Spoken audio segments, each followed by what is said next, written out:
Good evening. So for the last 7.5 years, right out of college, I started working. And believe it or not, you would think that right out of college, your job would become very monotonous. However, the one thing that keeps me motivated to get up every day, day in and day out, and to go to work is not only working with college students like yourself, but being able to inspire and mentor them. And as I mentor them, I want to see them grow and succeed.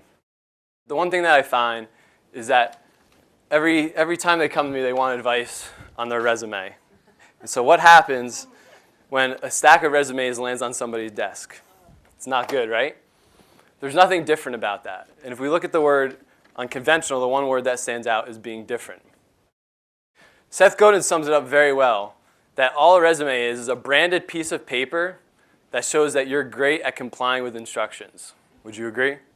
Now, I believe that resumes are dying and extinct and on their way to extinction.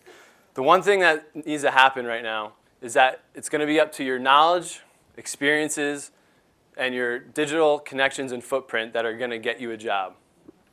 I want you to picture this during your job search. Has anybody ever stepped in a piece of gum? Okay. So you know that when you step in a piece of gum, you can't stop thinking about it, right? It's annoying and it's sticky. I'm proposing that I want you to picture your job search as being sticky, and you want to be the person that the candidate that they can't stop thinking about. Career fairs are a lot like herding sheep, right? There's no way that you can stand out. Everybody comes in a black suit and tie. They come with a padfolio stacked with resumes that are going to land on somebody's desk. And you always walk around with a very onshore look on your face, kind of like me. But here's the thing I'm proposing, is it's time to skip your career fair. It's time to skip your career fair if you want to be unconventional and stand out and land that dream job. So today I have 3 alternative methods to stand out and land that dream job. The first one is digital reputation. Without a doubt, because it's 2014, you need to have an online presence. Not only an online presence for your future employers to look at you, but an online presence for you to express yourself, to share your accomplishments, your projects, your interests and passions. But for the most important reason, to show your everyday personality. Because guess what? The companies' organizations are not looking to hire a robot. They're looking to hire a human being with real personality. The first thing you can start doing is jumping in on hashtags and Twitter searches on a weekly basis. So whether it's in your discipline or field of interest, start jumping in on Twitter searches. The second thing is there's no gatekeeper anymore. Somebody like entrepreneur Gary Vaynerchuk has over 1 million followers. Then you would think that it might be tough to contact somebody. Let's look at maybe 20, 30 years ago. If I wanted to write to Gary, I'd have to sit down and handwrite a note, send it in the mail. 10 years later, I could type it up and put it in a fax machine. Just a short time after that, type it up in an email and send it off. However, now we're in a generation where there's so much noise and clutter, we need to find out a way to stand out. So right now, there's no more gatekeeper, and we can contact people like Gary who have over 1 million followers. So for example, he's somebody that I aspire to be like. And when after reading 2 of his books, I said, I need to take my student marketing team to his social media agency here in the city.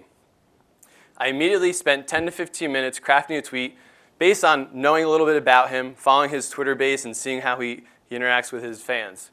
I crafted this tweet, and sure enough, he said, email me. That email, a month and a half later, led to our team visiting VaynerMedia, where we had hands-on social media strategy experience with their top community managers. The story doesn't stop there. The story then continues where our team has went a 2nd year in a row. We have students that have interned there, and now we have a couple students that are working full-time there as alumni. The second thing is shop around for your job search.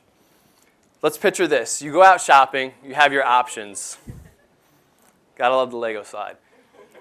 You have your options. You can go to the major retail chain stores. But more often than not, you go to the boutique stores where you get complimented on the scarf that you purchased, or the jeans that fit just right, or the shoes you wear out every Saturday night.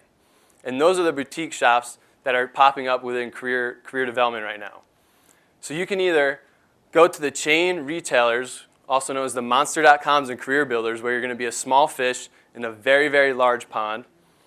Or you can do spend a little bit more time, a little bit more research, and dig a little deeper, and look at boutique career development sites like the Level League, Find Spark, or Intern Sushi, and be a small fish in a small pond.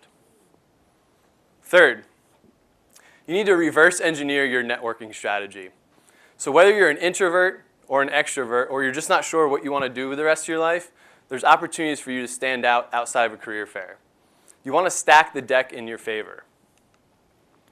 Let's picture career fairs as comparing to a speed dating event. Speed dating, everybody comes with their preconceived notions. They all come judging one another, and they're really not themselves. Same setting as a career fair.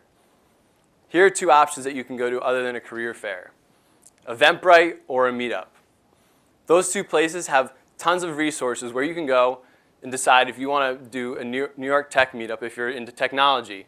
You can look at politics. You can look at marketing or anything else that you're interested in, such as education. So let's recap.